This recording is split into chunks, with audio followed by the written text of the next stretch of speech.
Hey guys, welcome back for another video. I've had a lot of people asking me how I improved my skills on drawing dogs so quickly in the last year.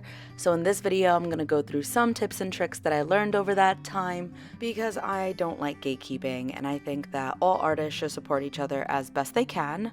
So starting off, I always break up every single image I use. Like if I'm using a reference photo, I always try my hardest to break it into shapes that I am currently capable of replicating.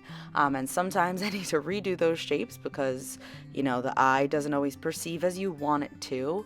But sometimes I also just allow for that to be my style. At the end of the day, I can't draw an exact replica of what I'm seeing, but what I do create is my version, my style of that reference photo. So right now you see me breaking down this dog into these simple steps.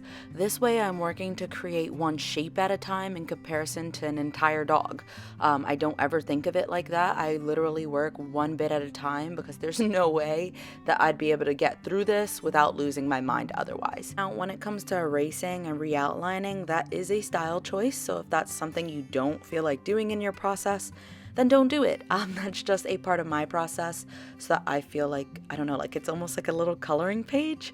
I don't know if anyone has had what are they called? The Coco Waiko coloring pages have had me by the throat lately. So if anyone else here is also super into their Coco Waiko coloring book right now, please, please, please send me any pictures or let's talk about it because I need more people to talk just fun, silly art stuff. So yeah, follow me on Instagram, DM me, all that great stuff. But let's just talk about how I'm gonna use these color pencils now at this point to create my style or my version, whatever, of the dog that I had showed you in my first reference photo, because clearly mine is way more luscious, way more colorful than the original portrait. That, my dear friends, is because I go by the color palette that I use and nothing more. I'm not trying to match the brown in the photo with another brown in my color palette that I have with these color pencils. I specifically use purples, oranges, pinks, and yellows with the occasional blue, and then use those colors as shadows, highlights, and anything in between. Actually put a video on how I pick my colors based on tones, and I'll link it right here. But that's the only thing that I really pay attention to when I'm coloring in. I like to let color, kind of tell a story and be there in your face, and I think I did a good job with this first portrait, but I'll definitely be coming back to finish up the body because I didn't like the composition of the page with just these two dogs at first. So we will be going back to it.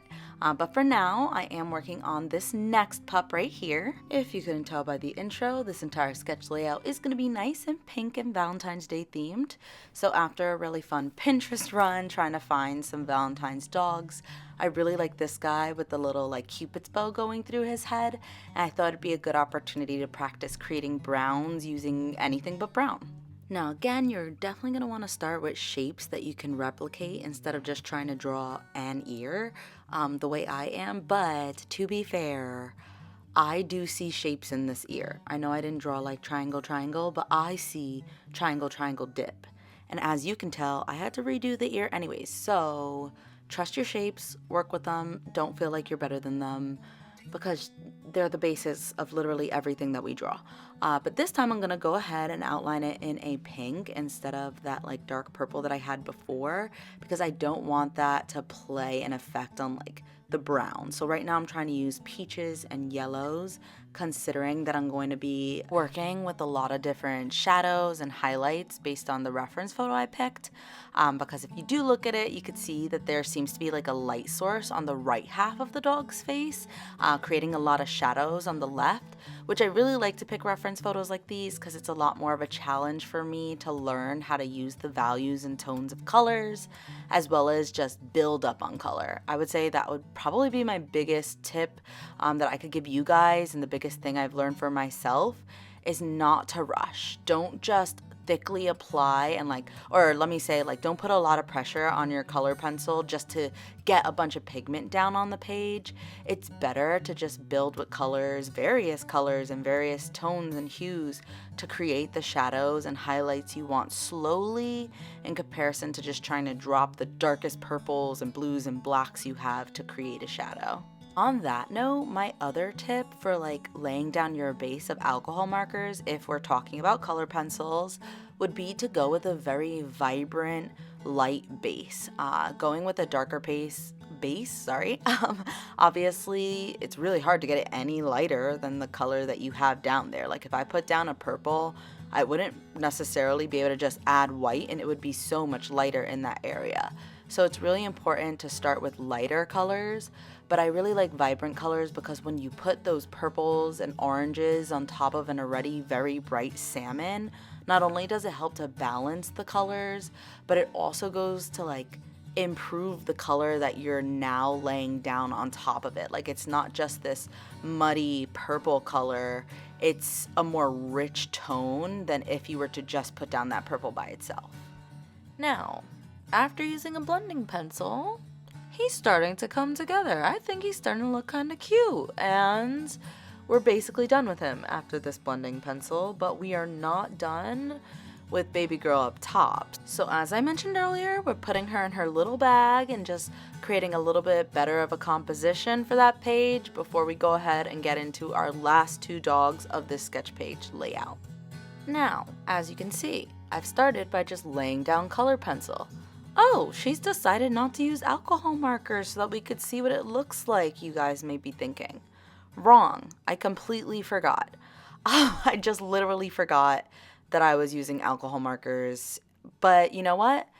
Now's an opportunity to see what these pencils could do without any alcohol marker underneath it. And I'm actually pretty happy about it because I was choosing two labs to work with on this page, and one of the labs is much lighter than the other one, so it kind of ended up working out. This lab isn't going to have that vibrant base under it, so you're going to be able to tell immediately how much lighter it is than the lab that's going to be right next to it. But this is me just desperately trying to get color on the page because it is now my job to fill every single space with color in comparison to having that almost underpainting with the alcohol markers.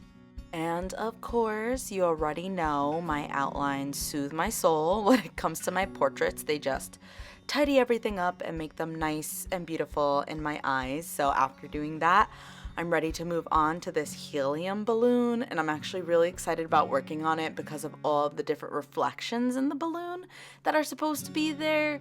This isn't my first time. Actually, it is my first time, I think, drawing a helium balloon. Normally I paint them. Really, I used to paint them a lot when I was selling these hand painting coaster kits back in the day. So I haven't done it in a while, but it was a very good opportunity for me because I genuinely love painting helium balloons so much. I think that they're so fun with the shapes and colors and again, just the way that the color kind of tells the story of what's going on in the balloon.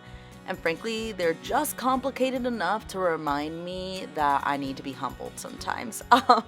So here I'm starting off with just the base pink to show me where I'm laying down color, and then I'm going to add in some orange hues as well as some purple shadows to help further indicate the reflections of the balloon. But again, it is all about building up that color. Don't let yourself sink in to thinking you need to lay down a lot of pigment. This looks as bright as it does because I laid down pigment and because I laid down that blending pencil. So I'm really happy with how it came out. And now I'm ready to move on to my final lover boy over here. Guys, when I tell you that this dog captured my heart on Pinterest, I knew he needed to be in this spread. I knew he needed to be the last one because save the best for last. And I am so happy with how he came out next to his girlfriend. The way I literally sent this snap to everybody when I finished these dogs, and I was like, if this isn't me, I don't want it. I'm just so happy with how it came out. But as I mentioned before, I actually didn't have to do as much in terms of actual like coloring with the color pencils because I had already laid down so much pigment using the actual alcohol markers. So as you can see, it was a really quick sketch. But okay, and editing. Let's be so real right now. But let's go ahead and let's just finish up this heart, make it look a little bit more 3D. Considering that it is actually a paper heart that they cut out at the dog daycare that he probably took this photo in, I also wanted to make sure to consider that when I was thinking about the folded line that would be in between the paper, because we know that when we cut a heart, we fold it in half because nobody trusts themselves to cut a perfect heart, including me. But anyways, I am like literally so happy with the entire layout. You have no idea. I'm ready to do more. So catch me next Friday at 3 for an Arctics giveaway, and like and subscribe for more details on that. Bye.